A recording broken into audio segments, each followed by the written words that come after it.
Frontier Radio Rating Service, a private not-for-profit organization. As always, please feel free to contact us with your comments, suggestions, or questions you may have. And please stay with us. Arena Buffalo News is coming up next. The following program is intended for listeners who are blind, have low vision, or another print disability that makes reading, holding a book, or turning a page difficult or impossible. The content is copyrighted by the respective publishers. For more information, please visit us on the web at nfradioreading.org. And, oh my goodness, I almost forgot about the weather. How could I have done that? Cold today with clouds breaking for some sun, a high of 26. Partly cloudy tonight, a low of 20. Sunshine and some clouds tomorrow, a high of 45. Saturday, breezy in the morning, otherwise sun through high clouds and a high of 40. Sunday, low clouds and very cold, a high of 21. Don't give up. We're still a day closer to spring. And nationally, the high was in Dryden, Texas, 91, and the low in Cavalier, North Dakota, minus 13. Ski conditions, I think, look like they're fair. And the sunrise today is at 6:56. And the sunset tonight is at 6:01, gaining those little minutes. And the snow derby so far, month to date, Buffalo is leading, sorry about that, 15.3, and is also leading year to date.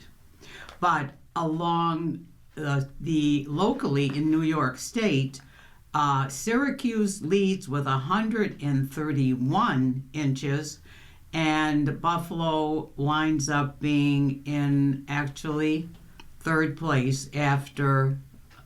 fourth place after Rochester and Jamestown. So we're doing okay. And now let's see what our front page news reads. Trump team start to push messaging after address to the U.S. President Trump has delivered the State of the Union. Now the challenge for him is to make that message stick. His address on Tuesday was a declaration of pride in the achievements of his second term, as he boasted of an economic renaissance at home while he's imposed a new world order abroad.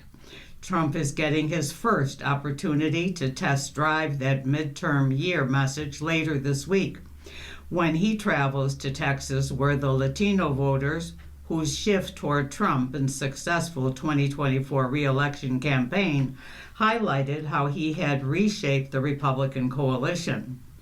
The White House is aiming to promote that message to a broader electorate that is largely disenchanted with Trump's job performance, while a looming conflict in the Middle East threatens to shift focus away from his domestic priorities. Trump also has a proclivity to go off script during political rallies, such as during a speech last week in Rome, Georgia, asserting that he solved affordability when high prices remain a chief concern for voters. Still, the themes of economic prosperity and a more secure America that Trump emphasized in his 108-minute speech Tuesday will underpin the broader narrative he and his fellow Republicans will seek to sell to voters this November. A slew of cabinet officials, including Treasury Secretary Scott Bessent and Agriculture Secretary Brooke Rollins, blanketed the airwaves Wednesday, promoting the highlights from Trump's address. This is going to be setting a tone for the following year, said Senator Mark Wayne Mullen of Oklahoma, who has close ties to Trump. Master of the big moments. Presidents often travel immediately after delivering the State of the Union to amplify their agenda. President Joe Biden, for instance, went to swing states such as Wisconsin and Pennsylvania the day after his speech in the last 2 years of his term. Vice President Vance will be first to hit the road with a Thursday visit to Wisconsin factory. Trump won't leave the Washington area until Friday, when he heads to Texas to talk about the economy and energy policies, just days ahead of the state's March 3rd congressional primaries. Rather than hitting the road, the president will spend much of the day after his State of the Union participating in meetings at the White House, including policy sessions and a sit-down with Transportation Secretary Sean Duffy. But Trump, who wove a series of made-for-social media surprises into his dress, is known for being able to command attention in a fractured news environment, and he is likely to find other ways to break through aside from the usual post-State of the Union blitz. Donald Trump is a master at the big moment, so he obviously cares a lot about how the speech goes. But what he cares a lot about are the clips that get replayed over and over again from the State of the Union, said Austin Cantrell, who served as Assistant White House Press Secretary in Trump's first term. Cantrell, who is now with the Chattanooga, Tennessee-based firm Bridge Public Affairs, said, "I don't expect this to be some Aaron Sorkin-esque, perfectly choreographed post, State of the Union media fan out. 6 years ago, it was Trump's move to award a conservative radio host, Rush Limbaugh, with the Presidential Medal of Freedom, America's highest civilian honor, that surprised the audience. Tuesday's address, record-breaking in its length, included similar attention-grabbing moments. He said he would give the same honor to Connor Hellebuyck, a goaltender for the U.S. men's hockey team, fresh off winning a gold medal at the Winter Olympics in Italy. Trump called Hellebuyck and his teammates into the House chamber, where they were greeted with roaring applause. Trump also used his speech to roll out some new proposals to address affordability concerns, while castigating Democrats for opposing policies that he said have led to a more prosperous, safer America. Virginia Governor Abigail Spanberger, in Democrats' response, argued that costs remain high for many Americans and that families are still struggling under Trump's policies. Trump called on both parties to protect American citizens, not illegal aliens, and pushed for measures to limit mail-in ballots and tighten voter identification rules, while warning about the dangers of unchecked legal immigration. I do think a lot of the success outlined in the State of the Union will be part of the Republican message in the fall. Senator Eric Schmidt of Michigan, another close Trump ally, told the AP, pointing to the GOP's achievements on tax policy and border security. As far as the president is concerned, I think he'll be anxious to get on the road and talk about this success. Senior White House officials have promised that Trump will travel the country regularly until the midterms. He so far has hit critical battleground states such as Michigan, Pennsylvania, and North Carolina on his economy tour, but he also traveled to reliably conservative Iowa and the congressional district of former Georgia Representative Marjorie Taylor Greene.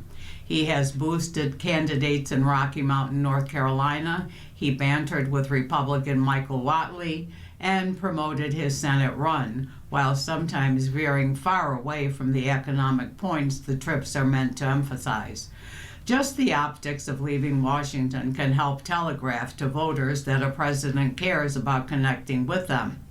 Edward Franz, a historian at the University of Indianapolis, said Herbert Hoover, an engineer, self-made millionaire, and technocrat, believed he could solve the nation's ills by working with his team in isolation and rarely leaving Washington. That led to a perception among voters that Hoover simply didn't care because they didn't see him connecting with Americans. If you think about a call and a response, the call is the State of the Union, and if you really do care about being in touch with others, then what's the response? Franz said, The best way to be able to see that is by hitting the road. How Americans feel about Trump has remained relatively stable throughout his second term, making it unlikely that one speech will meaningfully shift the way he's perceived. His approval rating has changed very little during his second term. Associated Press Nork Center for Public Affairs Research polling has found falling only slightly from 42% in March 2025 to 36% in early February. Nevertheless, the annual address offers Trump the chance to reframe his message, just as it has for presidents who came before him. Presidential historian Timothy Naftali pointed out that in 1996, Bill Clinton used his State of the Union to set the themes for his Democratic re-election campaign. After George Bush's midterm drubbing in November 2006, the Republicans struck a noticeably more conciliatory tone toward the new Democratic leadership that had just taken charge on Capitol Hill. The State of the Union, they're less important than they once were because with a president like Trump, he's always available, said Naftali, a senior research scholar at the School of International Public Affairs at Columbia University. But the State of the Union is an opportunity to reset the president's agenda or reaffirm it, and resetting an agenda in the social media era is different from resetting it in previous times.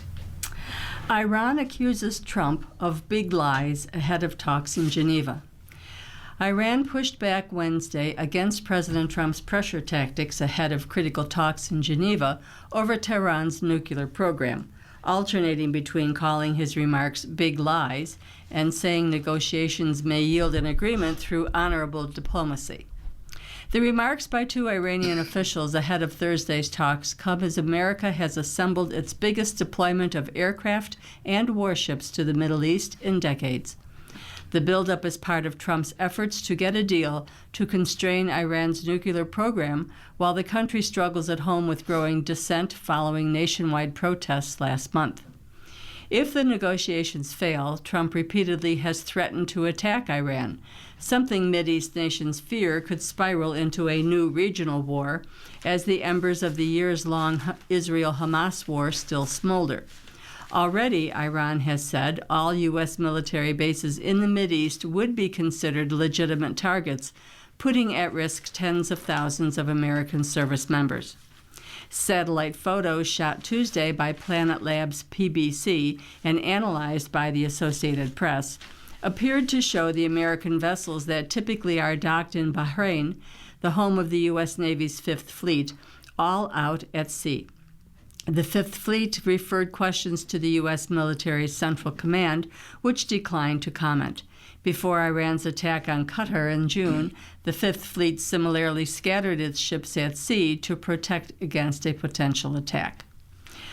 Trump touched on Iran and the nuclear negotiations in his State of the Union speech late Tuesday in Washington. They've already developed missiles that can threaten Europe and our bases overseas, and they're working to build missiles that will soon reach the United States of America, he said. They were warned to make no future attempts to rebuild their weapons program, and in particular nuclear weapons, yet they continue. They're starting it all over. Satellite photos analyzed earlier by the AP showed Iran beginning to rebuild its missile production sites and doing some work at the 3 nuclear sites attacked by the U.S. in June. Iran long has maintained its nuclear program as peaceful. The West and the International Atomic Energy Agency say Iran had a nuclear weapons program until 2003. It had been enriching uranium up to 60% purity before the June attack, a short technical step away from weapons-grade levels of 90%. Responding to Trump, Iranian Foreign Minister spokesman Ismail Baghai sought to compare him to Joseph Goebbels, Adolf Hitler's propaganda minister. He accused Trump and his administration of conducting a disinformation and misinformation campaign against Iran. Whatever they're alleging in regards to Iran's nuclear program, Iran's ballistic missiles, and the number of casualties during the January's unrest is simply the repetition of big lies, Baghai wrote on X. Trump, in his speech said at least 32,000 people were killed last month's protests, which is at the far end of estimates offered by activists for the death toll. The U.S.-based human rights activist news agency has so far counted more than 7,000 dead and believes the actual figure is far higher. Iran's government, which long has downplayed death tolls and other unrest, offered its only toll on January 21st, saying 3,117 people were killed. You are listening to a reading of today's Buffalo News on the Niagara Frontier Radio Reading Service. The time is 15 minutes after the hour, and we will go to our editorial. Breathing space. It looks like City of Buffalo is getting a belated but welcome Christmas gift from the New York State, even if it only solves this year's problems. Governor Kathy Hochul's proposed additional $40 million in aid is enough to prompt big sighs of relief from City Hall. LEPS hopes the funding makes it through state budget discussions. As reported, the News' Robert Gavin, the $277 million in total state aid included in the last updates to Hochul's executive budget proposal is in large part intended to either be temporary or a one-time lump sum. Buffalo Mayor Sean Ryan is okay with that scenario. The money will help his administration close the gap it inherited. He said without any new borrowing, and importantly, he said his administration understands that temporary aid means just that, temporary. The money would help Buffalo balance its books as it stares down an estimated $24 million budget deficit. Hochul is increasing the city's aid as part of her 30-day amendments to the $260 billion state budget she proposed last month. The increase would bring the city's state aid to $206,285,233, according to the governor. Only a month after being sworn in, Ryan is tasked with sorting out thorny financial issues left by past administrations. Ryan is a former state senator and, like his mayoral predecessors, who has also emerged from Albany, understands how things work. He, along with other locally elected leaders, made the traditional pilgrimage to the state capitol and asked his former colleagues to help by passing a law to permit the city's Financial Control Board to borrow up to $500 million on the city's behalf over the next 4 years. Ryan was joined by Niagara Falls Mayor Robert Restano and the mayors of Rochester, Syracuse, Albany, and Yonkers earlier this month on what is known as Tin Cup Day. Ryan did not need to shake his cup loudly. Hochul, a Buffalo native, is familiar with the city's financial woes. Expressing gratitude to the governor, Ryan said his administration is working on a responsible multi-year plan to fix the structural imbalance Buffalo has operated under for years. Part of that fix appears to involve the controversial city user fee. It is the payment city residents make for trash and recycling services. The fee's unpopularity dates back to its implementation in 1995 under Mayor Anthony Masiello. Stories of protest are legendary. Any increases to the fee, no matter how necessary, are always widely criticized. But here's the thing. The city user fee is here and likely to stay, and worse, the funds it raises have been misapplied in the past. As reported by the News' Justin Sondel, the Ryan administration says it must increase the fee after years of imbalance in the enterprise fund, which collects user fees and pays for services. It seems the enterprise fund owes the city general fund more than $28 million, a debt the Ryan administration says will repay over time through fee increases. The imbalance may reflect poor accounting practices that could draw criticism from the city controller's office and external auditors. city officials stated, and likely violates the city charter.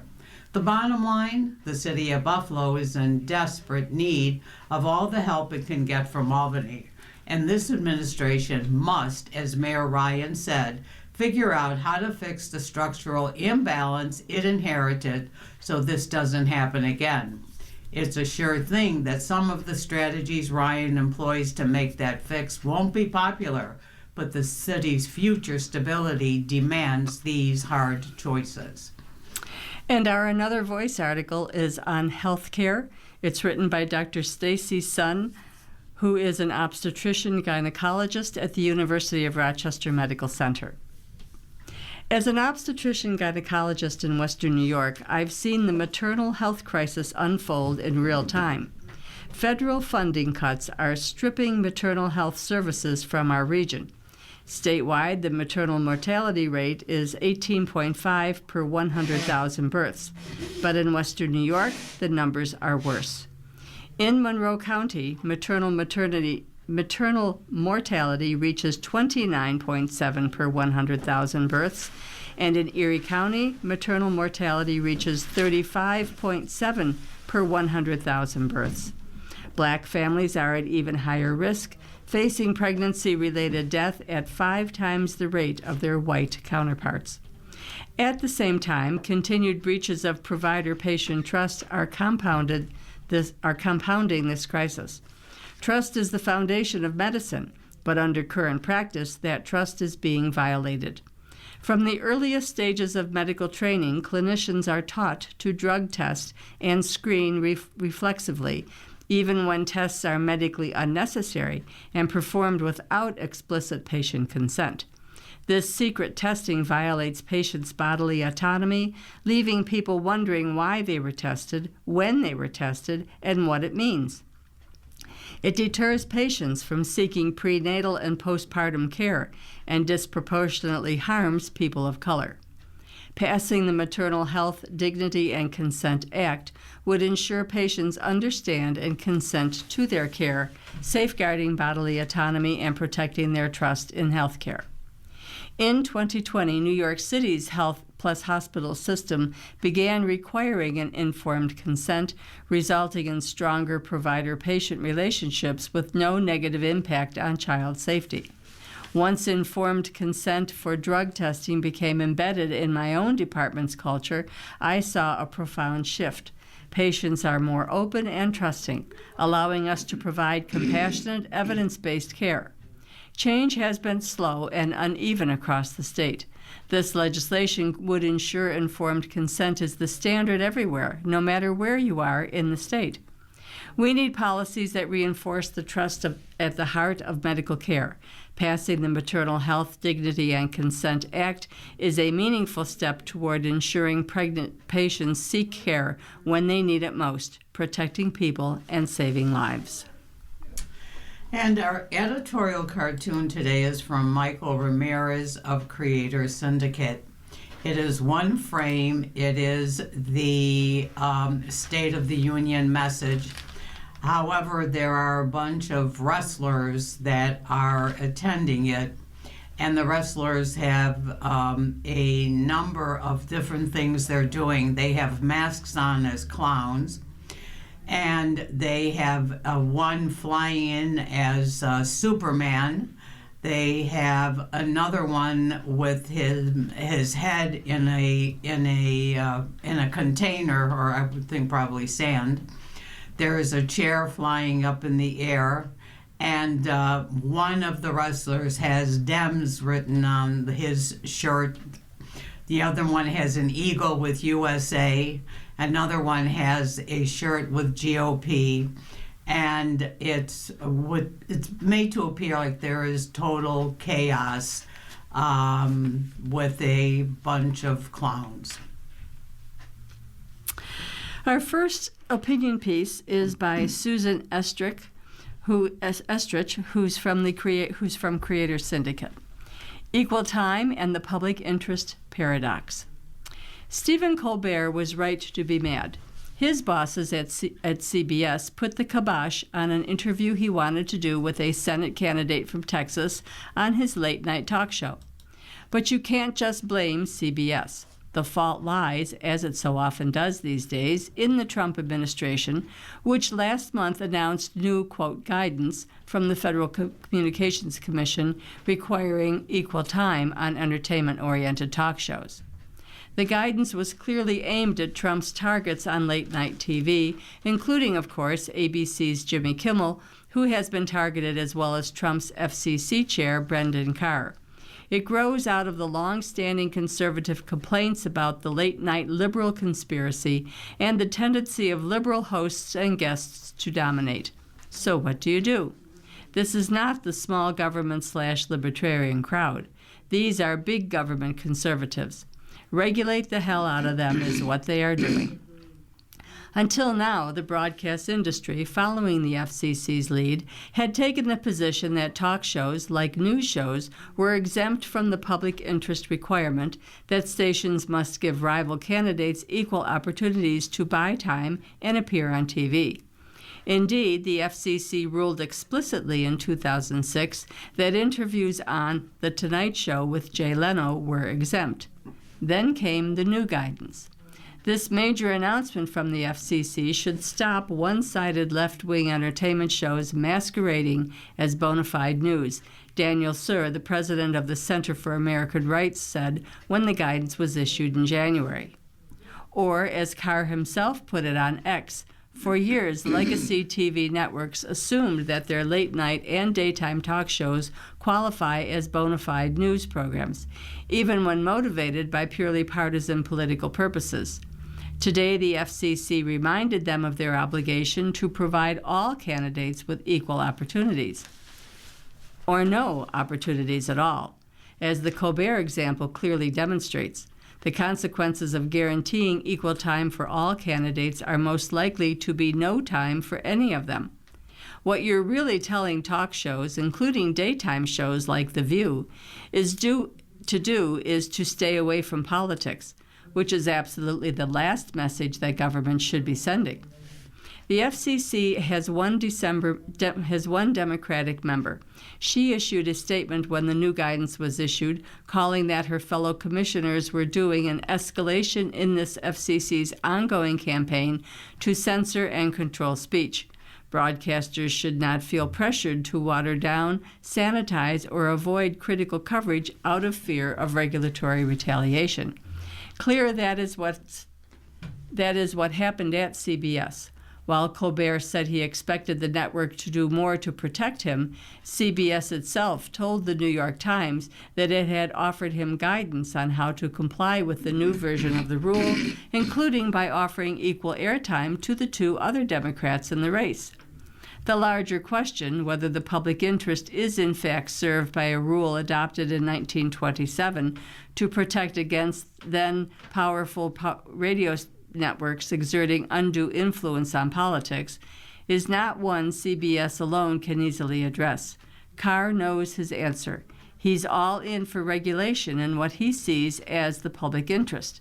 Whether the courts and Congress will go along remains to be seen. You are listening to a reading of today's Buffalo News on the Niagara Frontier Radio Reading Service. The time is 28 minutes after the hour, and we will continue with our opinion pieces.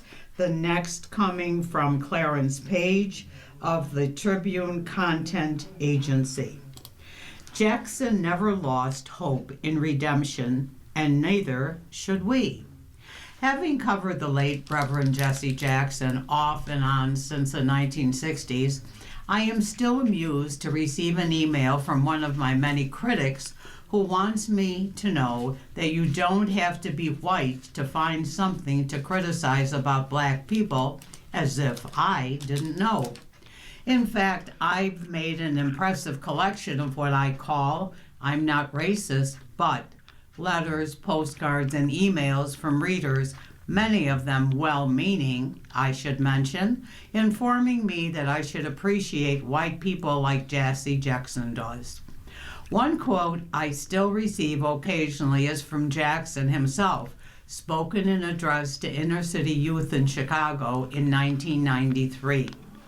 "There is nothing more painful to me at this stage in my life," he said, "than to walk down the street and hear footsteps, then turn around and see somebody white and feeling relieved." Journalist David Masciotra, in his book, I Am Somebody, Why Jesse Jackson Matters, gave Jackson an opportunity to explain the remark. As Jackson explained, he and his family lived in Washington, D.C., much during the 1990s. Gun violence was epidemic throughout the country. Shootings were happening on his own block, and one happened while his wife was standing outside their home. The fear of young black men was a new feeling for him. In the 1960s, 70s, and 80s, without exception, I would feel less secure and more in danger if a crowd following me was white, he told Masciotra. Recall that Jackson grew up in the Jim Crow South at a time when lynching hadn't quite died out. He joined the civil rights movement at a time when registering voters could get you killed. He was present at Selma and Montgomery, where state troopers viciously beat marchers. He was with Dr. Martin Luther King Jr. when he was gunned down. Jackson was also fortunate enough to see the violence of the 1990s subside, in many cities to fall by half or more. Yet that 1993 comment would be dredged up regularly. As he told Masciotra, "It was the only thing I've had the right to ever quote approvingly, but they ignored the context." As a fellow black Chicagoan, I find this pain in the 1990s. I felt his pain in the 1990s. Many theories have since been advanced to explain the explosion of violent crime, but at the time, many of us felt exasperated. Powerfully addictive crack cocaine swept through impoverished urban neighborhoods, empowering new, more ruthless, better armed class of criminals, bringing predictable devastation. Then Senator Joe Biden drafted the Senate version of the 1994 crime bill, which imposed harsher sentencing guidelines, and new Democrat President Bill Clinton signed it into law. A dissenting voice was Jesse Jackson. He warned that the law would lead to mass incarceration. It did. He warned that it would lead to a further breakdown in relations between police and black communities. Ditto. Jackson never stopped advocating tirelessly and eloquently for investment in people. We needed to fund daycare and after-school programs. We had to fund job training and provide better schools. We had to support broken families so children could have stable lives. However, as Jackson lamented to Masciotra, we have been replaced, a domestic Marshall Plan with martial law. That's why I grew to appreciate Jackson. He never stopped serving humanity. Those two words were enshrined in the acronym of his influential Chicago-based social justice group, Rainbow/Push, Understanding People United to Serve Humanity. Jackson inspired Chicago Tribune columnist Mike Royko to nickname him Jesse Jetstream, which sort of stuck, although I don't think anyone called him that to his face. Jackson was often teased in the press and sometimes disparaged for his dazzling oratory, for the organizing muscle he deployed against corporations and other institutions, for the audacity of running for president twice. And that criticism is as good an indication as any of how pivotal he was in American politics in the last half century. Over the years, Jackson and I didn't always agree on everything. Who does? But I never doubted his devotion to his cause. He always did his homework and worked at an exhausting pace. Right about now, reflecting on his dedication, leadership, and vision, I already miss him and I wonder whether or when or whether we will see his like again. Keep hope alive. And our final opinion piece is written by Mary Ellen Klass from the Bloomberg Opinion. The Supreme Court just did Congress's job on tariffs issue. The Supreme Court's decision to strike down President Trump's sweeping global tariffs is a loud wake-up call for Congress. If the legislative branch had been doing its job last year and hadn't ceded its taxing power when the White House embarked on this unprecedented protectionist journey, perhaps we wouldn't be in the mess we're in now. But with its 6-3 ruling on Friday, the High Court not only reaffirmed the separation of powers, but invited Congress to reassert itself as the branch with the power of the purse. Congress should get its act together and tell the president that if he wants to keep his tariffs, he'll need to work with them to do it. It could take a lot of persuasion. Within hours of the ruling, Trump delivered a rambling press conference where he dismissed both lawmakers and court. He noted that some tariffs he had already declared under different legal authority had not been struck down by the courts, and announced plans to expand using Section 122 of the Trade Act of 1974. That provision allows the president to declare important surcharges of up to 15%, but only for 150 days, not indefinitely. Of course, if Trump wanted the tariffs to last for more than a few months, he could work with Congress on a longer-term solution. But that would require him to agree that laws are things to be followed, and Congress is a branch of government to be respected. Neither is going to happen. When a reporter asked Trump why he doesn't try to get congressional approval, he replies, "I don't have to." Then he stubbornly insisted, "I have the right to do tariffs. I've always had the right to do tariffs." Congress has demonstrated most members aren't tariff fans, but Republican leaders don't seem ready to find the votes to do much about it. After the ruling, House Speaker Mike Johnson was vague, saying in a social media post that the White House and congressional leaders will determine the best path forward in the coming weeks. Senate Majority Leader John Thune was non-committal, suggesting in a post that tariffs should be limited to addressing unfair trade practices and help level the playing field with foreign competitors. Throughout the majority opinion, justices seem to be reminding Congress that while the president cannot unilaterally impose unlimited emergency tariffs, he's not out of options as long as he works with lawmakers. Justice Neil Gorsuch, a conservative whom Trump appointed to the bench in 2017, seemed to be speaking directly to the president and the MAGA win of the GOP in his concurring opinion. For those who think it important for the nation to impose more tariffs, I understand that today's decision will be disappointing, Gorsuch wrote. All I can offer them is that most major decisions affecting the rights and responsibilities of the American people, including the duty to pay taxes and tariffs, are funneled through the legislative process for a reason. Gorsuch acknowledged that legislating can be hard and take time. He didn't mention the president or his distaste for legislative compromise, but acknowledged that it can be tempting to bypass Congress when some pressing problem arises. Underscoring his reputation as a constitutional originalist, Gorsuch also said something the framers would have liked. He noted that, quote, "the deliberative nature of the legislative process was the whole point of its design.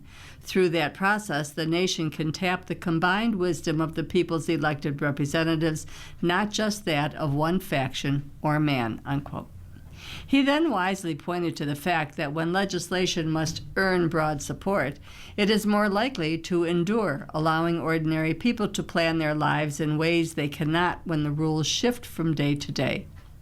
Congressman Don Bacon, an independent-minded Republican of Nebraska, posted the justice's comments on social media and wrote, "Perfect words."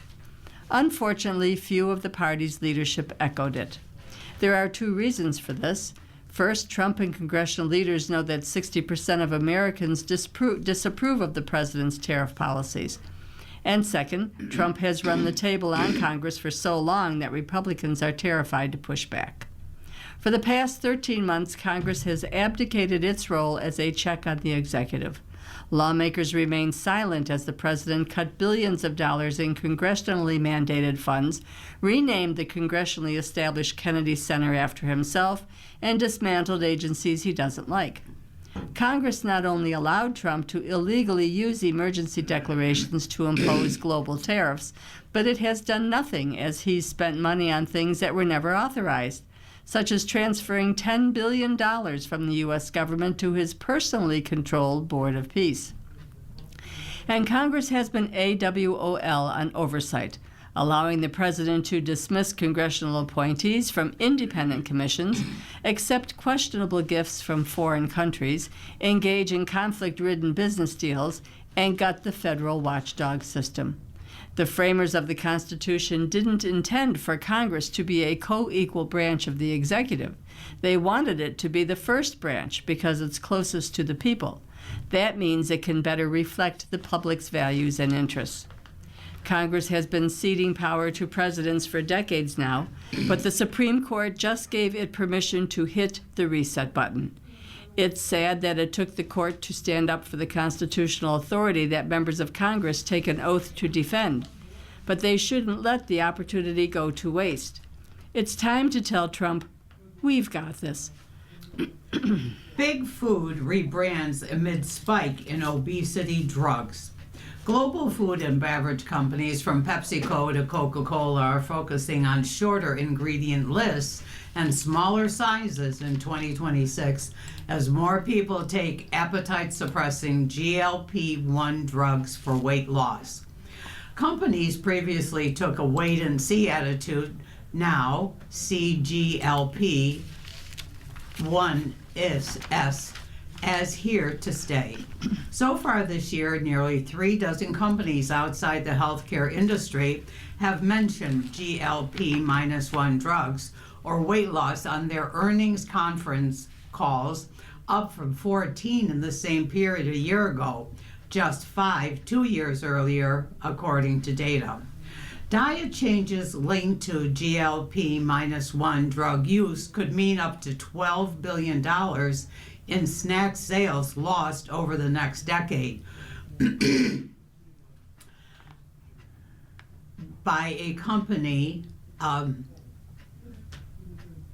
Adoption of GL-1 drugs suppress appetite and are mainly prescribed for diabetes and weight loss, more than doubled in the 12 months to December, with about 20% of U.S. households now including at least one user. Peter Colvey, CEO of Magnum Ice Cream, said GLP-1 users continue to eat treats, but they exhibit a stark reduction of mindless munching and binge eating.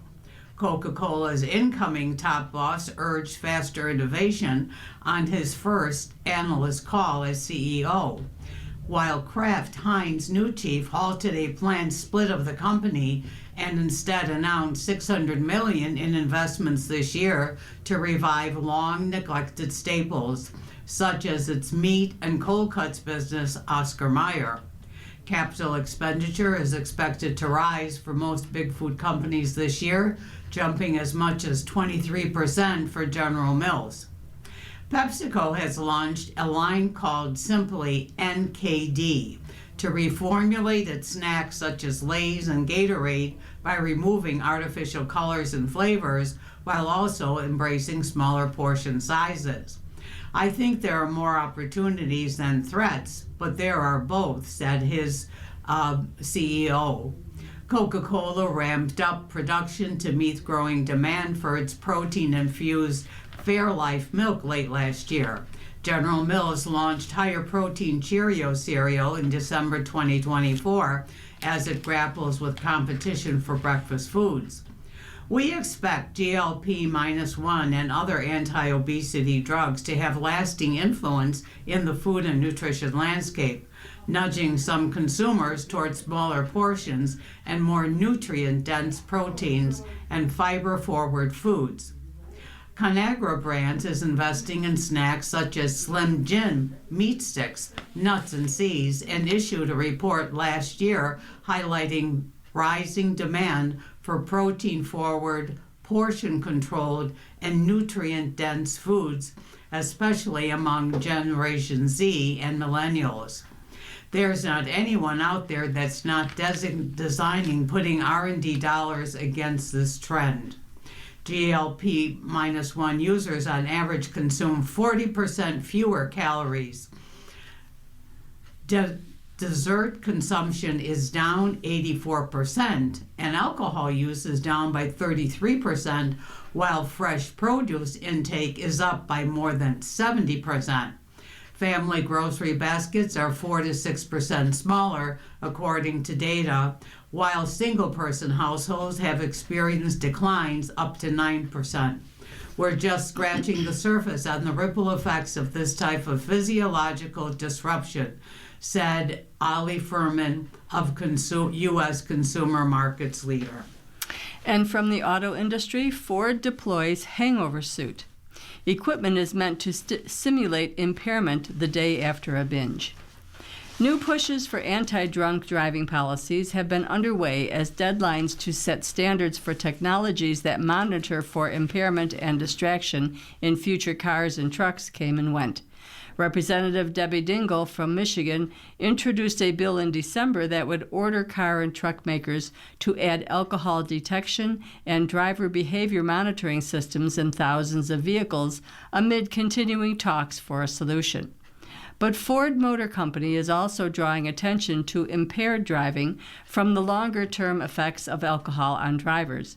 The Dearborn, Michigan automaker in 2017 developed the, quote, hangover suit with the Meyer Henschel Institute in Germany to educate people on how driving with a hangover can still be impaired driving.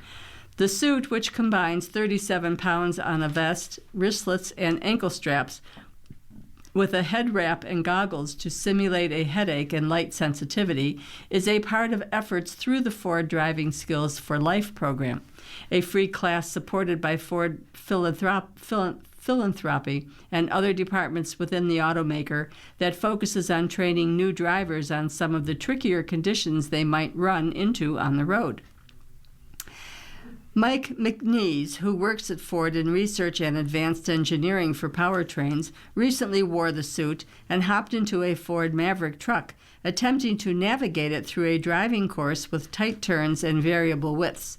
McNeese, who's being certified as a Tier 3 driver to conduct at-limit testing like braking, stability control, and chassis maneuvers at speeds up to 125 miles per hour on closed courses, still struggled to keep the small truck between the cones. I felt I was always trying to overcompensate for something, he said.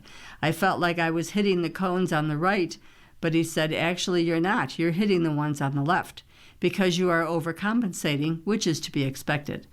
And even though I'm trying to do that with the weights on my arm coupled with the blurred vision I have, I can't react quick enough nor good enough to do it.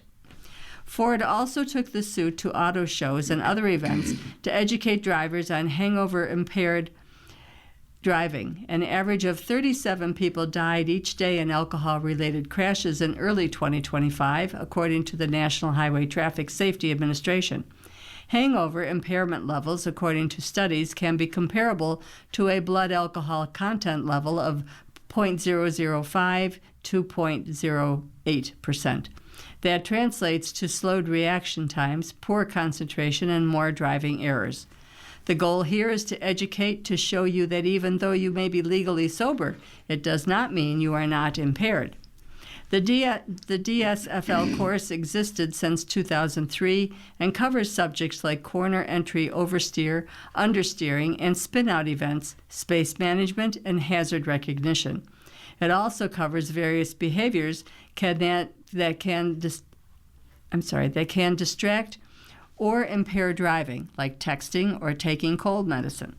The class evolved over time to address the increased presence of advanced driver assistance systems in vehicles as well as cyclist safety. The program in 2026 continues its hometown tour with approximately a dozen programs in cities where Ford has plants. How interesting. As part of our newspaper reading, we will now present today's death listings. If you need further information on any of these names, please call us at 821-5555. Alexander Herb. Amato Ann Nee Mangione. Fours Christopher. Corbo Patricia Nee Powers. Dugan Mary, nicknamed Auntie Mame. Aaron Rick Clayton III. Geyer Jeffrey. Nadolny William. Vanderlip Evelyn Marie. And on the national level, Sandra Lee, a dancer and actor discovered by the legendary choreographer-director Jerome Robbins, and originated the role of Tiger Lily on Broadway in Peter Pan, and played Minnie Fay in the original production of Hello, Dolly, died at the age of 97. And Edward Hoagland, a prize-winning nature and travel writer who overcame badly impaired eyesight to explore the world and hone a conversational and digressive style that mirrored the spontaneous paths of his journeys, has died at 93. Once again, if you need further information on any of these names, please give us a call at 716-821-5555. And now we will go to our Royal Stars horoscopes. Happy birthday for Thursday, February 26th, 2026. You are authoritative, independent, and thoughtful. You are also intuitive and compassionate. This is a slower paced year. Take time to rest and rejuvenate your energy. And the stars will show the kind of day you'll have. Dynamic is 5, 4 is positive, 3 average, 2 so-so, and 1 is difficult. Aries has a 4-star positive day. Even though you might prefer to be low-key or stay behind the scenes, this is also an excellent day to schmooze with family and relatives. Tonight, relax at home. Taurus has a 4-star positive day. From the thought springs the word. From the word springs the deed. The deed soon becomes habit, and habit eventually hardens into character. Tonight, important conversations. Gemini, also a 4-star positive day. This is a great day to discuss finances, ask for a raise, or think about a better paying job or money-making ideas. Tonight, check your money. Cancer, this is a 5-star dynamic day.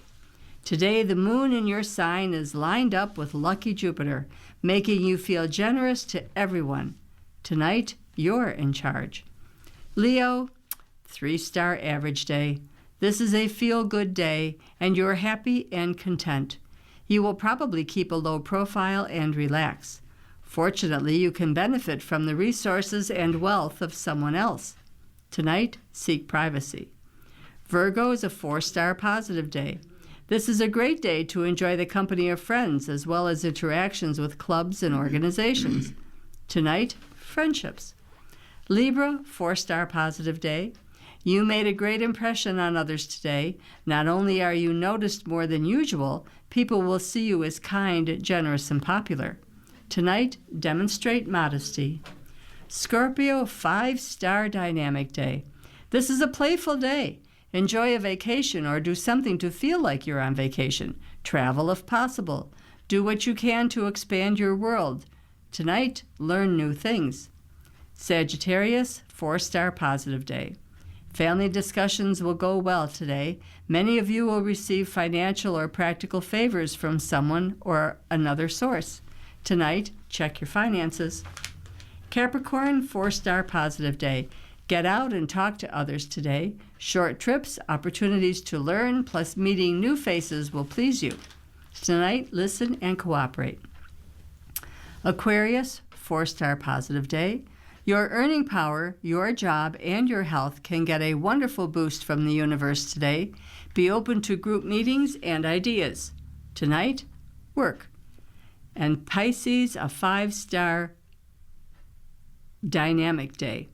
This is a fabulous day to socialize. Enjoy sports events, fun activities with kids, the theater, the arts, and hanging out with fun people. Tonight, play. Boy, wonderful news today. Yes, that's everybody have a good day. Yep. And from Today in History, in 1993, a truck bomb built by Islamic extremists exploded in the parking garage of the North Tower of New York's World Trade Center, killing 6 people and injuring more than 1,000 others, mainly due to smoke inhalation. The bomb failed to topple the North Tower into the South Tower, as the terrorists had hoped. Both towers were destroyed in the 9/11 attack 8 years earlier. Later. Thank you for that. Sorry. Oh, no, thank you for that. And from Political Notebook, Defense Secretary Pete Hegseth is appealing a judge's order that blocks him from punishing Democratic Senator Mark Kelly, a former Navy pilot, for participating in a video that called on troops to resist unlawful orders, according to a court filing on Tuesday. Justice Department officials filed a notice that they will ask a panel from the U.S. Court of Appeals for the District of Columbia Circuit to review the February 12th ruling by U.S. District Court Judge Richard Leon. Summers leaving Harvard amid fallout. Former Treasury Secretary Larry Summers will resign from teaching at Harvard amid a campus review of his ties to Jeffrey Epstein, the university announced Wednesday. Summers, who has been on leave since November and whose name appeared hundreds of times in the files, will leave at the end of the school year, according to a statement from Harvard spokesperson Jason Newton. In a statement, Summers expressed gratitude to the students and colleagues. You've been listening to a reading of articles and features from the Buffalo News for Thursday, February 26th on your Niagara Frontier Radio Reading Service. We'll return for more readings after this short break. Your readers today are Ruth Nowotniak and Pat Lamont. If you're listening to this publication online, you're probably using our website, a podcast player like Spotify or iTunes, a streaming service like Siro, or a smart speaker. Did you know that we now have a dedicated app that can be downloaded to any mobile device, like a smartphone or tablet, for free? App users can conveniently access our live stream and any episode of our podcast easier than ever. To download the app, just type NFRRS in the search window in the Apple App Store or in the Google Play Store. Contact us anytime if you have any questions by calling 716-821-5555, extension 5. Thank you.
We'll continue now with our reading of articles. From today's Buffalo News, your readers are Pat Lamont and Ruth Nowotniak, and we will go to our local news. A debate surrounds who will run Erie Basin Marina, and this is written by Justin Sundell, who's a news staff reporter.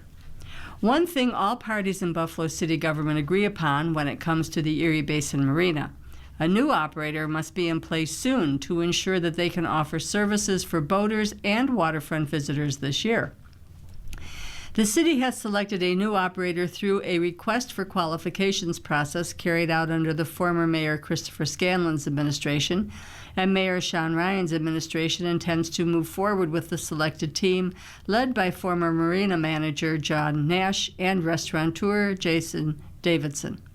The Common Council recently approved the contract with some conditions that are being worked out behind the scenes. Council members and City Controller Barbara Miller-Williams' office have continued to voice concerns over the process and the contract. Department of Public Works Commissioner Nolan Skipper has said that new operators need to be in place by the end of the month in order to ensure that they will have a successful season. Here are 3 things to know about the impending deal and what it means for Buffalo's waterfront moving forward. Smith Boys, the marina operator for the past 12 years, has been under scrutiny for their operations, drawing questions from council members and a series of critical audits from the Comptroller's office over the course of their time running the marina. According to those reviews, the company had lax financial reporting and record-keeping practices, and under their deal with the city, they were to pay $1 in annual rent and 20% of net profits above $80,000 each year. Under that formula, the company paid less than $1,000 to the city over the course of an 8-year period, according to one audit from the Comptroller's office, part of a series of critical audits from the operation over the years. They found Smith Boys' paperwork was incomplete and showed signs of inflated operations costs, which would lower the amount they owed to the city. The new agreement would also come with a $1 a year rent and would collect 20% of net profits from both the marina and restaurant operations this year, 25% next year, and 30% the following year, and all years going forward, which would be held in an escrow account controlled by the city and used by the operators for physical improvements at the properties, conditional on city approval. City officials have said that the reporting requirements in the new contract are far more stringent than the previous contract, but the Comptroller's office has sought greater assurances from the Ryan administration that reporting requirements will be enforced and that the company will regularly turn over financial statements and other documents. While the Ryan administration has repeatedly assured council members the new contract will be better for the city and will ensure proper reporting and more money coming in, some members and Comptroller's office officials have continued to raise concerns. They have expressed skepticism about combining the restaurant and marina operations into one contract, a move the Scanlon administration said would streamline the operations of the properties and make them easier to manage. Previously, the contracts for the restaurant and marina operations were separate. Some members and Comptroller staffers also said they thought the administration should rethink the plan to roll all net profits from the contract back into capital needs of the properties, given the city's large anticipated structural deficit. We've been talking about increasing revenues, Deputy Comptroller Delano Dowell said this month. This is a way that the city can increase revenues. Administration officials have said that the capital needs at the properties far exceed any potential profits and that those needs will remain regardless of the city's financial issues. In voting to approve the agreement, Council Majority Leader Lee Halton Pope placed conditions on the approval, including that the city explore using gross revenue instead of net revenues to collect money from the operators, something city officials tell the News is not workable for the operators. Halton Pope told the News she is waiting to hear from the law department on whether the administration has satisfied the condition added to the approval of the contract by asking the operators if they would consider that change. She also expressed concerns that the chosen operators did not lay out specific plans for meeting minority and women business and enterprise requirements, and that the city did not include any specific requirements for MWBE reporting in the draft agreement the council approved. City officials have said they plan to move forward with the agreement as it was approved. Members and the Comptroller's office have also raised concerns over Nash, who worked as the marina manager for Smith Boys for the past 4 seasons, given the poor record-keeping and financial mismanagement of the marina operations outlined in audits. Representatives from the Scanlon and Ryan administrations and Nash have all said that he did well with the day-to-day operations, finding creative solutions to problems and developing good relationships with slip holders and other customers during his time as manager. In addition, those parties say Nash had no hand in Smith Boys' financial management of the marina. Restaurateur Mark Supples has spoken out in effort of Evita Applewhite, another restaurant owner who was booking parties in a space at the marina in an agreement with a previous leaseholder. She had complained of an unfair process in the request of qualifications that amounted to bid steering or giving the chosen operators a leg up in the process. Counselor officer and officer hurt in assault at Lakeview lockup. The state prison system is investigating an inmate's attack on a civilian counselor and correction officer Monday in a classroom at Lakeview Shock Incarceration Correctional Facility that sent both employees to a local hospital. The counselor, a woman who works as an offender rehabilitation coordinator, suffered injuries to her jaw, neck, and head after being repeatedly punched in the head and face by an inmate who continually causes issues. Yet he keeps being let out unrestrained, according to Kenny Gold, Western Region Vice President for the New York State Correctional Officers Police Benevolent Association. A correction officer suffered a concussion after being punched in the back of his head, while another officer needed treatment in the facility. The inmate, 34-year-old male serving a 7-year sentence for drug possession in Niagara County, had been seated in his chair when he suddenly sprang up and repeatedly punched the woman. When she tried to leave, the inmate kept assaulting her, which led her to fall, strike her head on a metal desk, and hit the ground, the union said in its news release.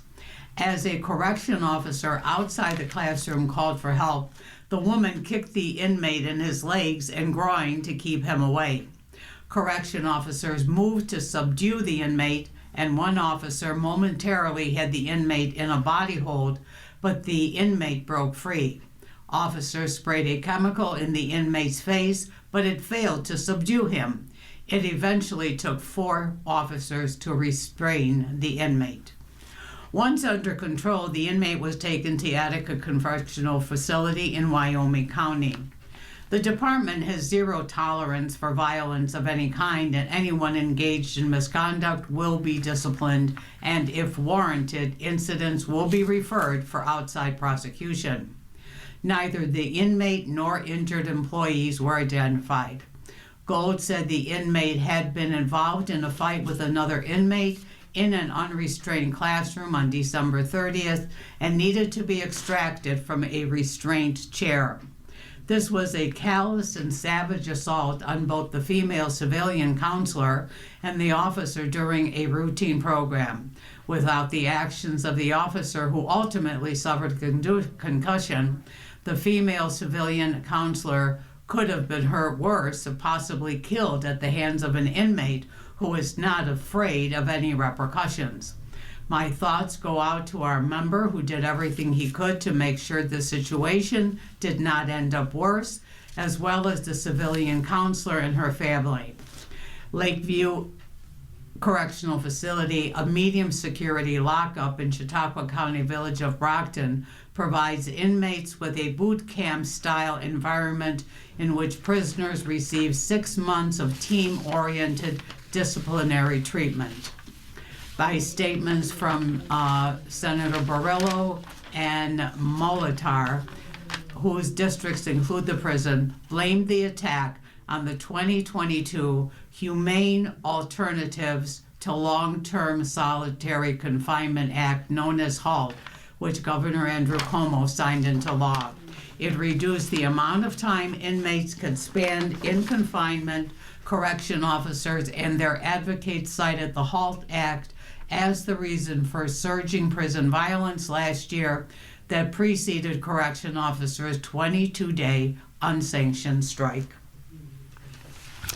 Amazon closing part of Lancaster facility.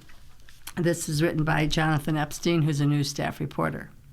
Amazon is closing part of its Lancaster distribution facility at the end of May, affecting up to 543 employees, as it shifts its workflow to newer and more efficient facilities in the region, the company said Wednesday. The partial closure at the facility at 4201 Walden Avenue affects only the sortation operation at the center, which is part of the Seattle-based company's vast distribution network to deliver goods to customers. The rest of the 525,000 square foot facility handles returns and is unaffected. We're always evaluating our network to make sure it fits our business needs and improves the experience of our employees, customers, and partners, spokeswoman Amber Plunkett said. As part of our effort to modernize our network, we sometimes exit buildings and we weigh a variety of factors when making these decisions.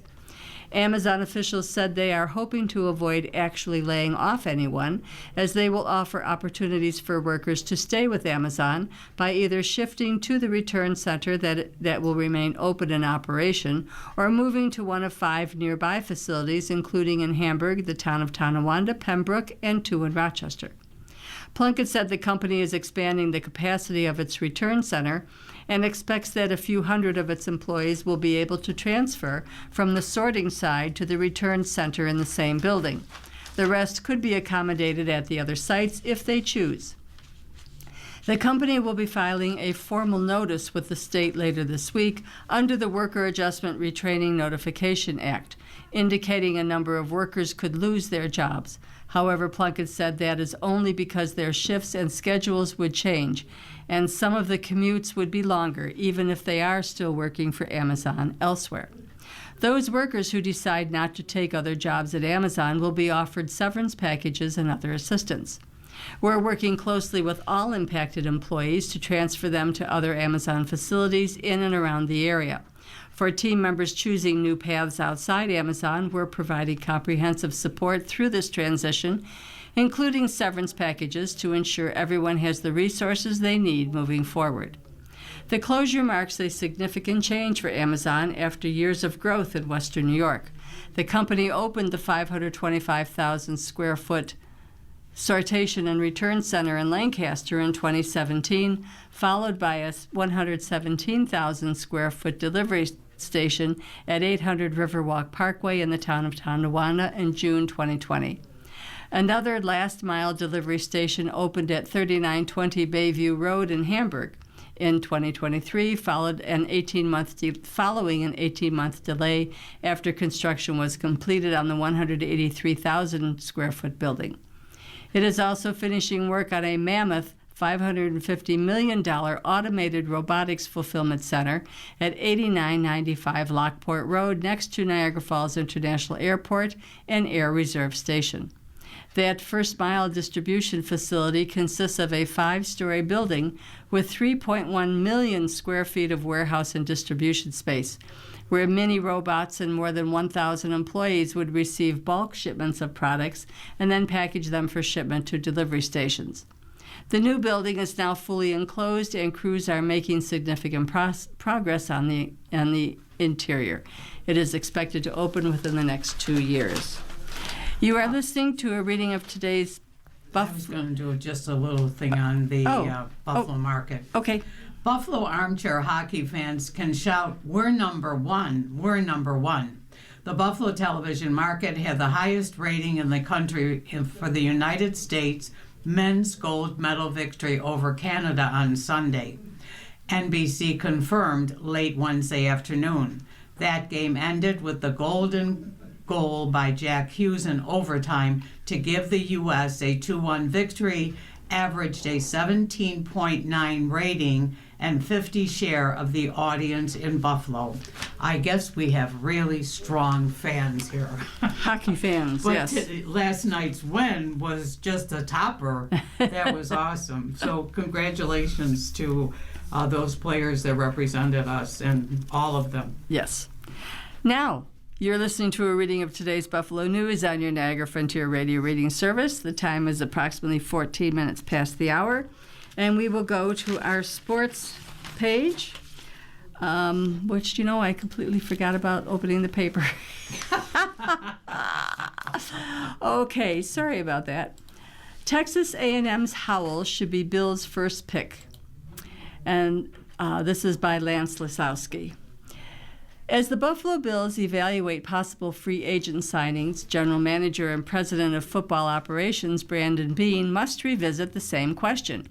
We're looking at where is the depth of the draft versus where is the depth of free agency, Beane shared with reporters Tuesday at the NFL Combine in Indianapolis. Ignore the mock drafts you're reading. Nobody knows who the Bills are picking. Their list of needs will shorten once the free agent market opens at 4 p.m. March 11th. But history shows that Beane is likely to use the draft to fill a hole that existed throughout McDermott's 9 seasons as coach. The Bills desperately need to fix their pass rush, and luckily for Beane, the 2026 draft class is flush with talented prospects who fit the 3-4 defensive scheme that Jim Leonhard is going to install this offseason. They shouldn't wait around to select one, though. The perfect fit should be available when Buffalo is on the clock with the 26th pick of the first round. Texas A&M's Cassius Howell should be the choice. The 6'2", 250-pound edge rusher may run the fastest 400-yard dash of any player at his position, and his speed translates to the field. Howell has a blend of athleticism and violence, traits that distinguish elite players at his position. He's also produced at the highest level of college football, totaling 11.5 sacks with 14 tackles for a loss as a redshirt senior in 2025. If Howell's testing results move him up teams' draft boards, then Beane should not hesitate to package a future pick to move up in the first round. We saw during the past 2 Super Bowls that you need an exceptional front seven to hoist the Lombardi Trophy. Plus, several quarterback-needy teams will want to move back this year to stockpile picks for 2027 when the class is as deep as it has ever been at the position. Some teams will overlook Howell. The Bills won't be one of them, though, and there are several reasons why he belongs in their defense. Whoever picks Cash is going to get someone who loves tackling quarterbacks, so they're going to get a beast. The one issue teams may raise while discussing Howell, each of his arms are expected to measure approximately 31 inches when he goes through testing Thursday, and at Indianapolis's Lucas Oil Stadium. Traditionally, scouts prefer to avoid defensive linemen with shorter arms because they can struggle to shed blocks and finish tackles. Neither was an issue for Howell at either of his stops in college. The Kansas City native spent 3 years at Bowling Green, where he totaled 10.5 tackles for a loss and 9.5 sacks. Across 2 seasons at Texas A&M, he produced 22.5 tackles for a loss and 15.5 sacks. He needs to improve as a run defender, but how could he possibly be worse than Joey Bosa was for Buffalo late in the 2025 season?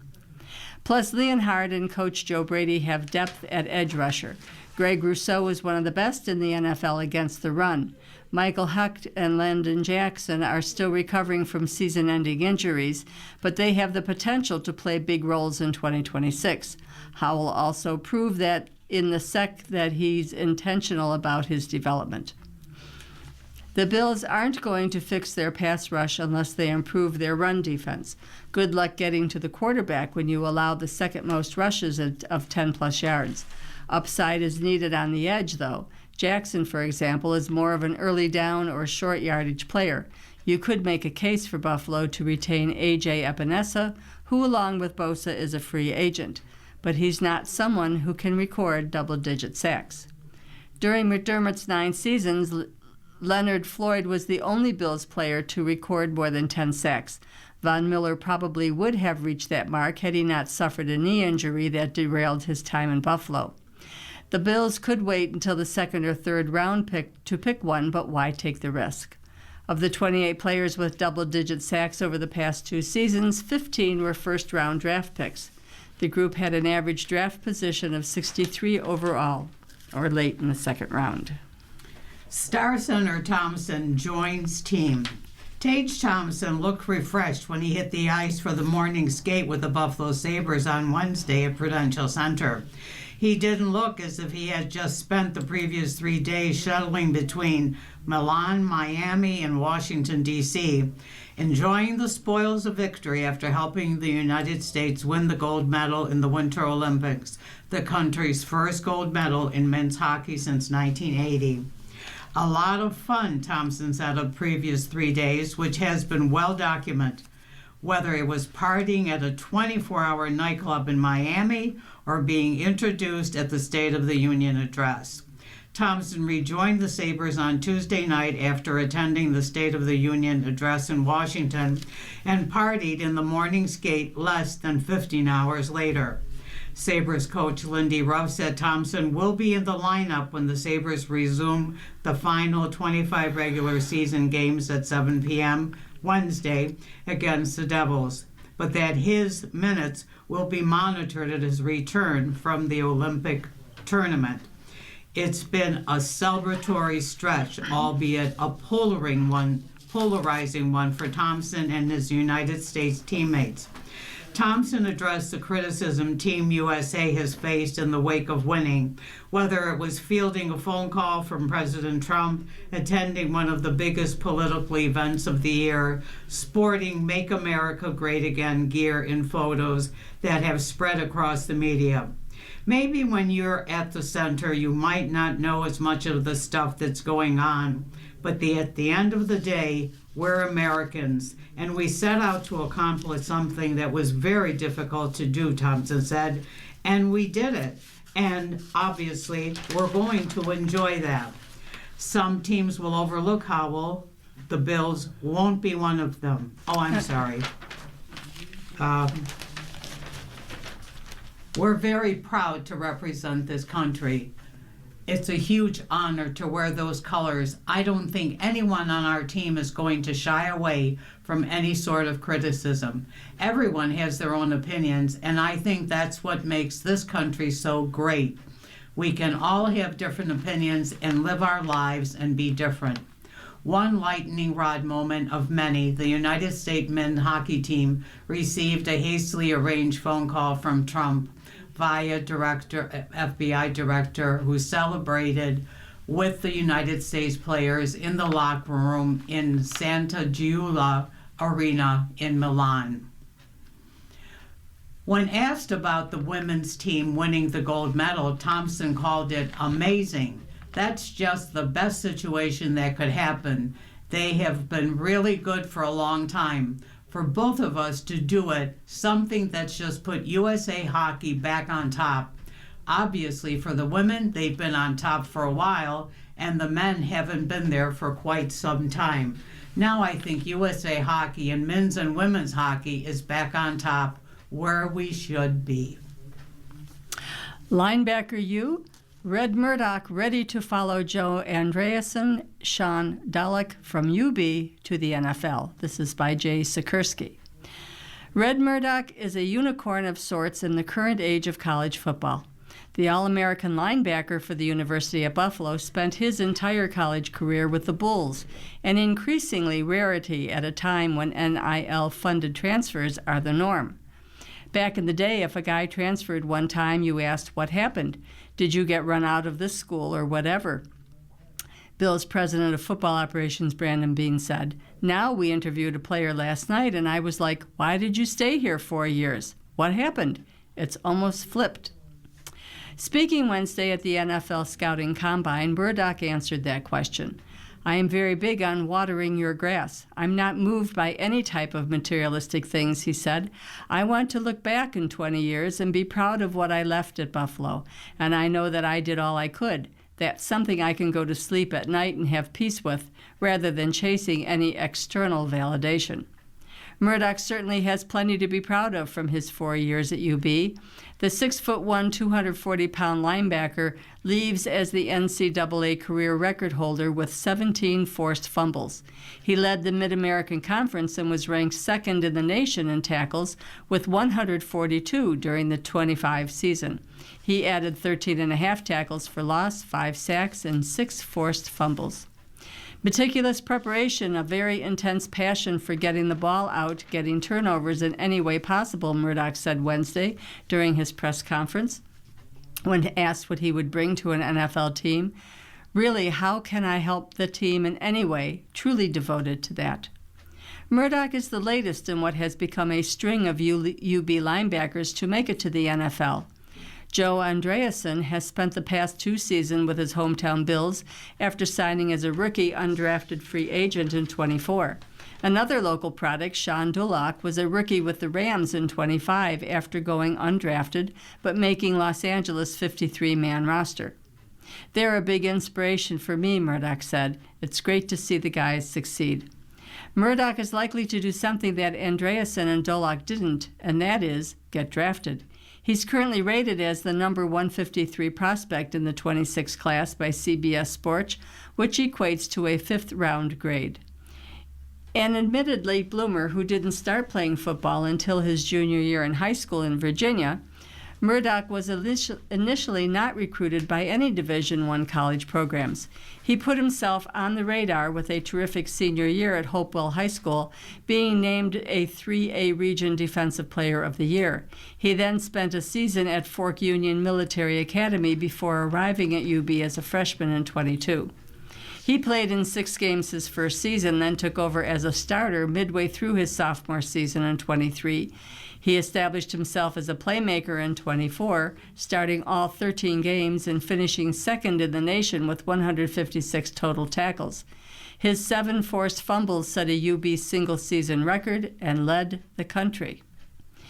Murdoch is just the 10th UB player to receive an invite to the scouting combine, and the first to do it since the trio of Kyodai Oyosaki, Malcolm Kontz, and Jarrett Patterson were invited in 2021.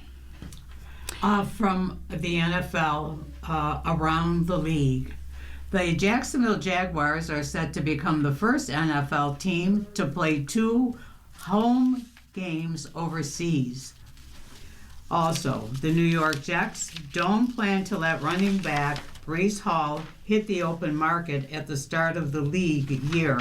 Jets general manager Darren Mogay said Tuesday the NFL scouting combine that the team plans to use either the franchise tag or the transition tag on Hall if the 2 sides can't reach a new deal before the tag deadline on March 3rd. The Las Vegas Raiders are planning to keep star edge rusher Max Crosby despite the trade talk around the 5-time Pro Bowl pick.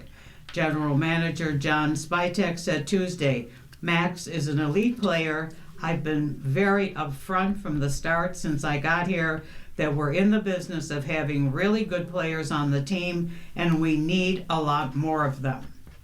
Detroit Lions offensive tackle Taylor Decker has decided to return for an 11th season. Decker announced his plans Tuesday on social media. The 32-year-old endured a shoulder injury for much of last year and acknowledged after the season that he was considering retirement. And Aaron Glenn will take over the play calling on defense for the New York Jets this season after a dismal debut with the club as head coach. Glenn announced his decision Tuesday at the NFL Scouting Combine in Indianapolis, his first public comments since a staff overall following a 3-13 record in 2025 that put him on the hot seat. And also, Furyk will be testing as an analyst. Former U.S. Open champion Jim Furyk is testing the television waters as the head analyst in the booth for the Golf Channel during its weekday coverage of the Arnold Palmer Invitational at Bay Hill in the Players' Championship. His stint also includes Golf Channel's 2 hours of lead-in coverage on the weekend at Bay Hill.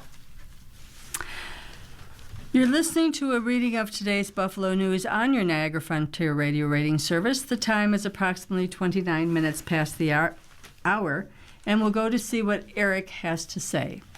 Longtime friends leave couple out of annual vacation. Dear Eric, for the past several years, our family has celebrated the New Year with another family at a very specific location on the Jersey Shore. It's been a lovely yearly tradition. This year, for whatever reason, we did not book the hotel. There was no mention of the trip all year, with us assuming it was not happening. Then, a couple of weeks before the New Year, the other family sheepishly mentioned that they had booked a room at the same hotel we have stayed at for years. They asked if we wanted to join them, but of course it was quite short notice, so we could not. I suspect they knew for a while and simply didn't want us there. Otherwise, wouldn't they have reached out while making the reservation?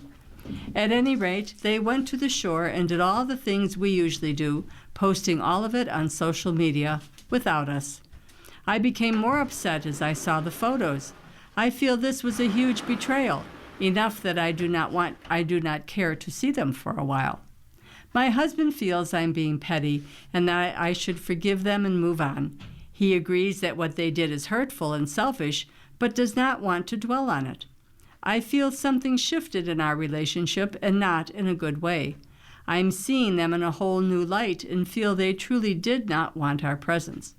We've been very close friends for more than a decade. I'm not sure how to get over this hurt. It really dampened my spirits this holiday season. What should our next steps be? Break up? Signed, Left Behind. Dear Left Behind, ask them outright. What happened with our New Year's trip? You might even tell them how you're feeling about what happened. They may not know what you're thinking, and they may be eager to make things right. They also might be feeling something similar. It's possible, isn't it, that since you didn't mention anything about the trip either, they could have thought you were backing away from them? Better to clear the air and establish better communication for next time than to break up hurting. Dear Eric, I am a regular reader of Asking Eric and would like to offer another idea for the letter signed Dining Dilemma from an older couple who were distressed about not being able to afford to tip when they went out to eat. I'm even older and address this problem by going out to lunch instead of dinner. Food is just as good, and there is usually some to take home for later. The biggest bonus is that it's usually cheaper.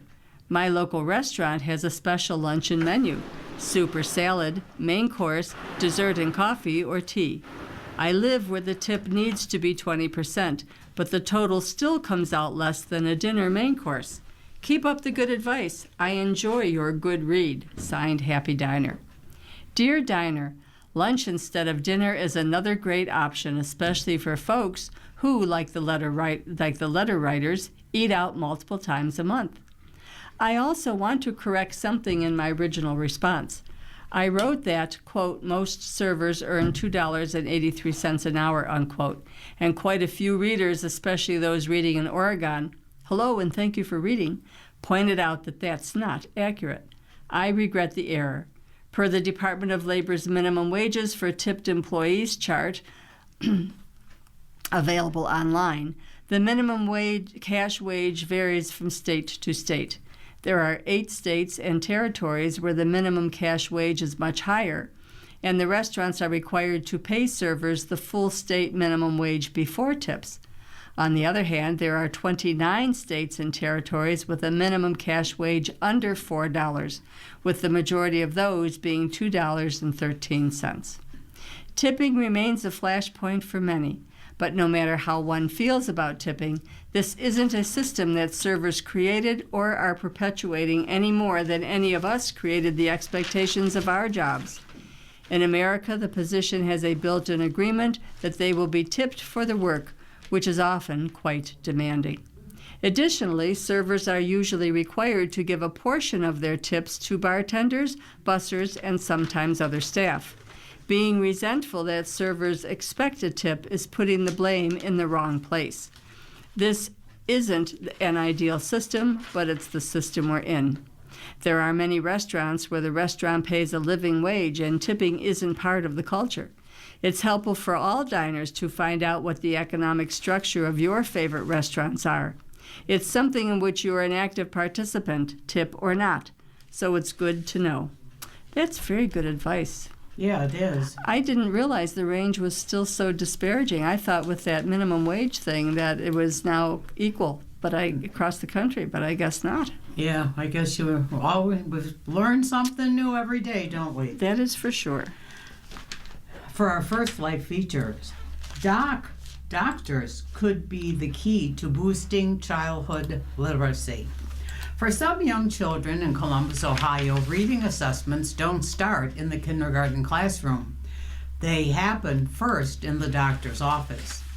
With concerns rising about lagging childhood literacy rates across the country, Nationwide Children's Hospital has begun screening children's literacy skills starting at age 3 during pediatrician visits.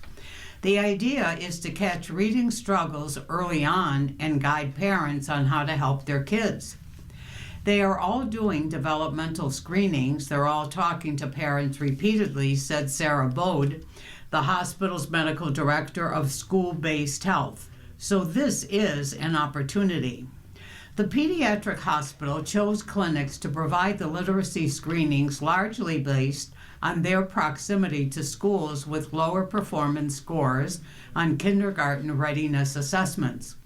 Across Columbus City schools, more than 63% of kindergartners were behind on language and literacy skills during the 2024-25 school year, according to State Kindergarten Readiness Assessment. Concerns about childhood literacy extend far beyond Columbus. Nationally, the percentage of fourth graders considering proficient in reading sits just above 30%, according to the 2024 National Assessment of Educational Progress, known as the nation's report card. Reading proficiency has dipped 4 percentage points since 2019 as schools have struggled to make up for pandemic learning losses.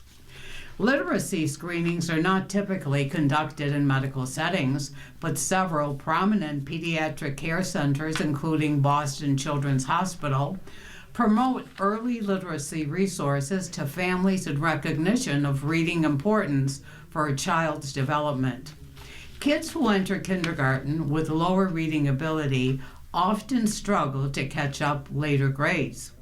Almost 3/4 of kindergartners who test in the bottom 20% of students for readiness exams remain in the bottom 20% of their class by 5th grade, according to the Children's Reading Foundation.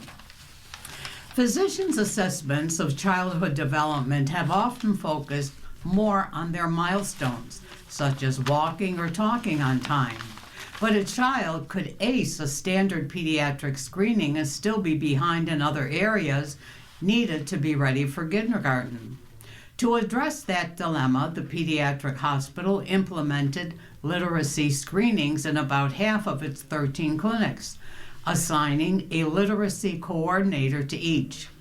The program, launched in 2022, has since conducted more than 2,400 screenings.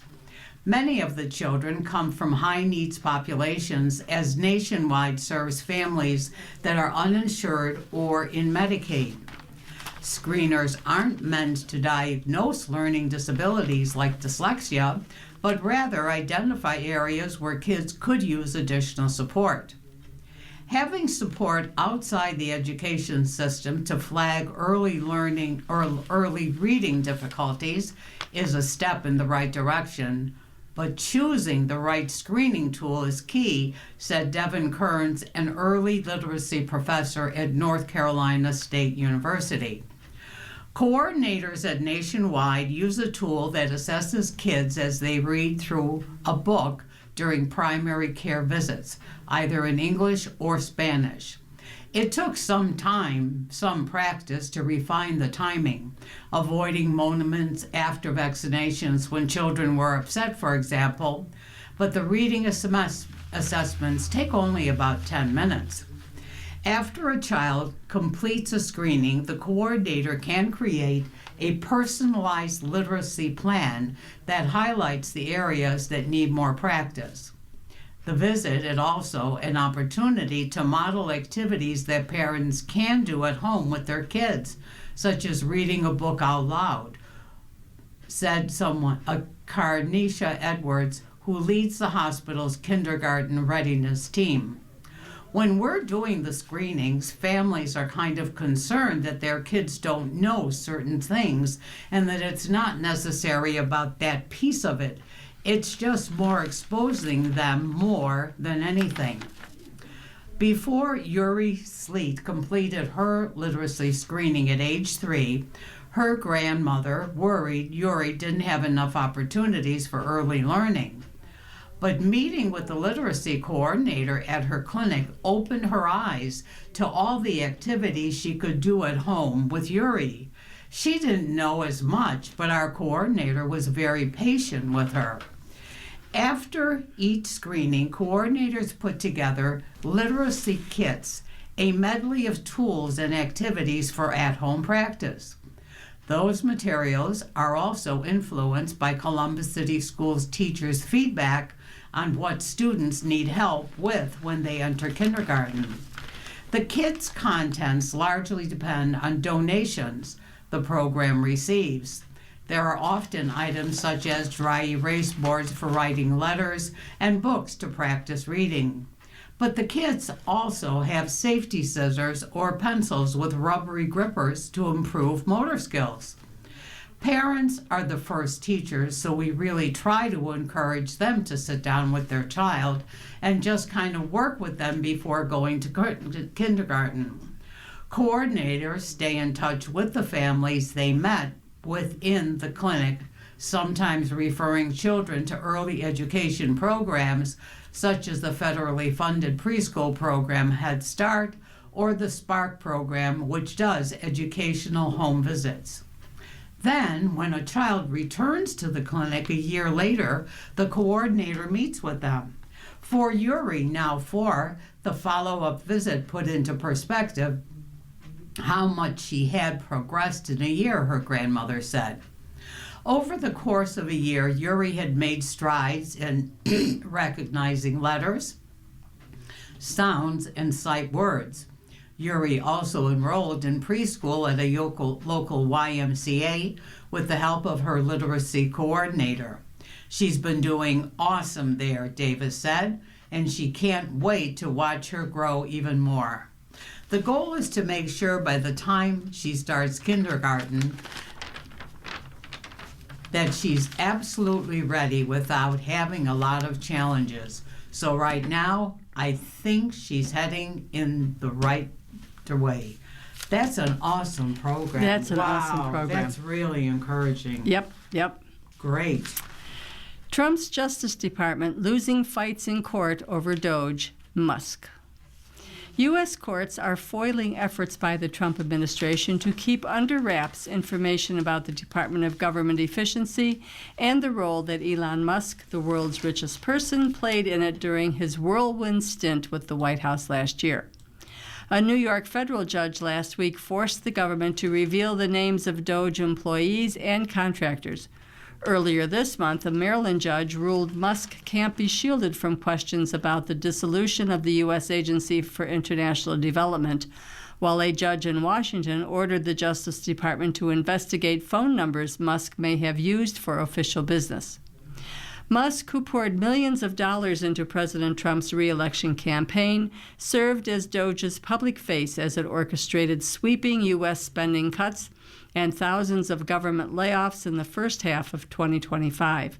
The SpaceX and Tesla Inc. chief executive officer stepped down as a special government employee at the end of May. The administration faced a wave of lawsuits from the start of Trump's second term seeking to stop or slow down Doge's access to government systems and records with sensitive financial or personal data. While many of those cases are over, legal fights have lingered over transparency and whether Musk and Doge-affiliated staff overstepped. As judges grapple with whether what Doge did was lawful, they've overruled the administration's opposition to sharing information with plaintiffs that sued. You really are seeing an unwillingness from the government to shed any type of light or any type of accountability for what happened during that time, said Tiana Mays, legal director of Democracy Defenders Fund, which is representing challengers in the U.S. aid agency fight in Maryland. In a suit over Doge access to Social Security Administration records, the Justice Department alerted a judge in January about newly discovered communications between Doge team members and as yet unidentified political advocacy group, which wanted help analyzing state voter rolls.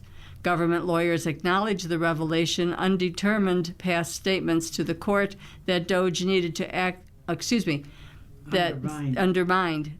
Government lawyers acknowledged the revelation undermined past statements to the court that Doge needed to access the maximum efficacy and productivity at the agency. Sky Perryman, president of Democracy Forward, which brought the Social Security Administration case, said the bombshell filing underscored concerns about the security of Americans' personal information, as well as the trend of the government's misrepresentations to federal courts. White House spokesperson Davis Engel said in a statement that Doge assisted in conducting unprecedented and historic levels of deregulation in the federal government, and this ongoing and invasive witch hunt to protect the federal bureaucracy at the expense of the American taxpayer is a shameful abuse of the judiciary. Although the administration dramatically scaled down the Doge project by the end of last year, lawsuits contesting the spending cuts and firings and Musk's authority have persisted. On February 17th, the government disclosed the roster of Doge staff from a peak period early last year in a pair of lawsuits challenging and canceled grants from the National Endowment for the Humanities. Justice Department lawyers argued the full list wasn't relevant and that individuals could face harm or harassment if their identities became public. U.S. District Judge Colleen McMahon, appointed to the Manhattan Federal Bench by former President Bill Clinton, denied the government's request to keep the list confidential. In a February 13th order, she wrote that the public is entitled to know who works for its government and in what capacity, and that the administration failed to prove concrete risks. Defendants asked the court to treat the identity of every individual who worked at or with Doge as a big secret, McMahon wrote. She also rejected the government's effort to withhold a collection of documents as legally privileged. In Maryland, the Justice Department is appealing a judge's February 4th ruling that extraordinary circumstances justify making Musk and two former top officials available for depositions in the U.S. aid agency litigation. The government asked a federal appeals court to rule by March 2nd and recently alerted the judges that the plaintiffs took steps to schedule the first deposition with a former agency official on March 5th. There is still active litigation over whether Doge must give up its records to the public under the Federal Freedom of Information Act. The Justice Department successfully asked the Supreme Court last year to block a senior Doge official from being deposed in one such case in Washington, but the legal wrangling has continued. Regardless of Doge's current status, the public deserves complete transparency, said Nick Hill-Suss, Chief Counsel for Citizens for Responsibility and Ethics in Washington, which brought the records case. The way the president established this entity is deeply problematic and illegal, and it could be repeated in the future. In another Doge records fight, U.S. District Court Chief Justice James Boasberg on February 3rd ordered the Justice Department to make a good faith inquiry into phone numbers Musk used during his time in the White House. Groups pressing the case said they feared that if Musk used personal devices or an encrypted messaging platform, records could be lost, even if judges eventually say the public is entitled to see them. The Justice Department has asked Boasberg, appointed by former President Barack Obama, to reconsider his part of ordering direct government lawyers to question U.S. senators about their communications with Musk, citing considerable separation of powers concern. This week, the department told Boasberg it sent a letter to Transportation Secretary Sean Duffy asking if he recalled Musk sharing any phone numbers, but hadn't received a response yet. Kel McClanahan, Executive Director of National Security Counselors, which represents the challengers, said media reports about what happened behind the scenes at DOGE represent the tip of the iceberg. The things that they did will have ramifications for years, and we can't fix that unless we know all about it. Oh, boy. Platforms on trial. For years, social media companies disputed allegations that they harm children's mental health through deliberate design choices that addict kids to their platforms and fail to protect them for sexual predators and dangerous content. Now these tech giants get a chance to make their case in courtrooms around the country, including before a jury for the first time. Some of the biggest players, from Meta to TikTok, face federal and state trials that seek to hold them responsible for harming children's mental health. The suits came from school districts, thousands of families, and local, state, and federal governments. 2 trials are underway in Los Angeles and New Mexico, with more to come. The courtroom showdowns are the culmination of years of scrutiny of the platforms over child safety and whether deliberate design choices make them addictive and serve up content that leads to depression, eating disorders, or suicide. The outcomes could challenge the company's First Amendment shield to Section 230 of the 1996 Communication Decency Act, which protects tech companies from liability for material posted on their platforms. They could also be costly in the form of legal fees and settlements, and could force the companies to change how they operate, potentially losing users for advertising dollars.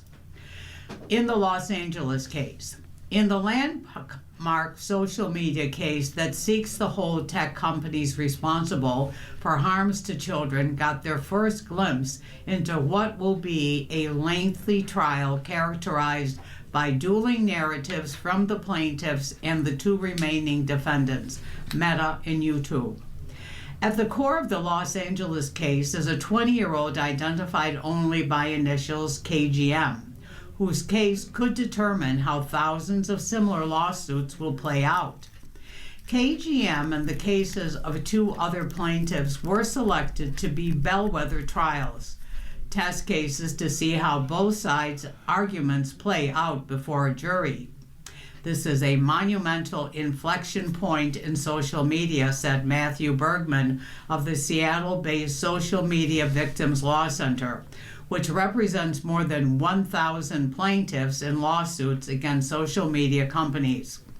When we started doing this 4 years ago, no one said we'd ever get to trial.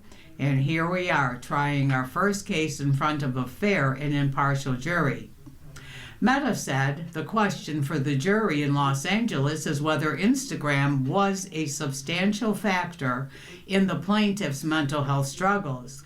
The evidence will show she faced many significant difficult challenges well before she ever used social media.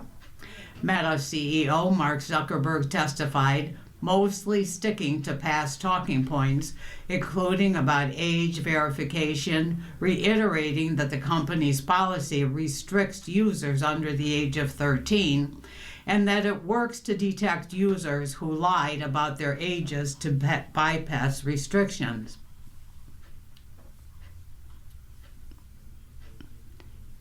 I'm sorry, my finger's moving very slowly. The New Mexico case. A team led by New Mexico Attorney General Raul Torres, who sued Meta in 2023, built its case by posing as children on social media, then documenting sexual solicitations they received, as well as Meta's response. Torres wants Meta to implement more effective age verification and do more to remove bad actors from its platform. He also seeks changes to algorithms that can serve up harmful material and criticize the end-to-end encryption that can prevent the monitoring of communications with children for safety. Meta noted some state and federal authorities encourage encrypted messaging in general as a privacy and security measure. Meta called New Mexico's argument sensationalist, irrelevant, and distracting, and said it took meaningful actions on child safety, such as introducing separate teen accounts on Instagram. The trial kicked off in early February. In his opening statement, prosecuting attorney Donald Migliore said Meta misrepresented the safety of its platforms, choosing to engineer its algorithms to keep young people online while knowing children are at risk of sexual exploitation. Meta attorney Kevin Hoff pushed back on those assertions, highlighting the company's efforts to weed out harmful content from its platforms while warning users that some dangerous content still gets past its safety net. School districts. A trial scheduled for this summer will pit school districts against social media companies before U.S. District Judge Yvonne Gonzalez-Rogers in Oakland, California. Called a multi-district litigation, it names 6 public school districts around the country as the bellwethers. Jane Conroy, a lawyer on the plaintiff's trial team, was also an attorney for plaintiffs seeking to hold pharmaceutical companies responsible for the opioid crisis. She said the cornerstone of both cases is the same: addiction. With the social media case, we're focused primarily on children and their developing brains, and how addiction is such a threat to their well-being and the harms that are caused to children, how much they're watching, and what kind of targeting is being done. The medical science, she added, is not really all that different, surprisingly, from an opioid or heroin addiction. We are all talking about the dopamine reaction. You've been listening to a reading of articles and features from the Buffalo News for Thursday, February 26th. We read the Buffalo News live on weekday and Sunday mornings at 9 a.m. and rebroadcast at 4 p.m. For more information, call 716-821-5555. Your readers today have been Pat Lamont and Ruth Nowotniak, and thank you for listening. If you or people you know shop at any of the Dash's supermarkets, please save Dash's register tapes for Radio Reading. Our agency receives $2 for every $100 in Dash's register tapes. Radio Reading has raised thousands of dollars so far. Anyone can drop off their Dash's tapes to the Niagara Frontier Radio Reading Service at 1199 Harlem Road, Cheektowaga, between William and Clinton Streets.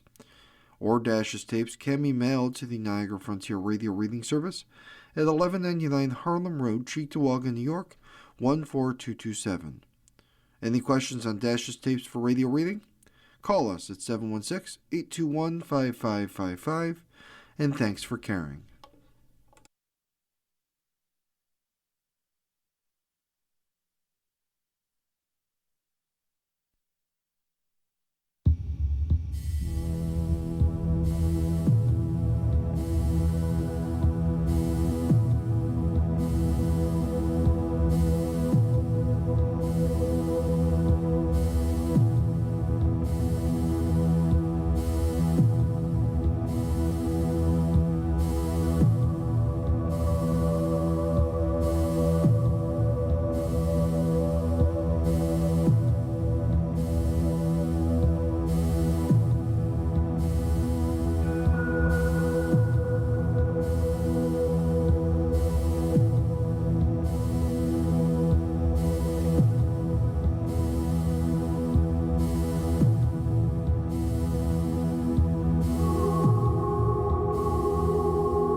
program is intended for listeners who are blind, have low vision, or have another print disability.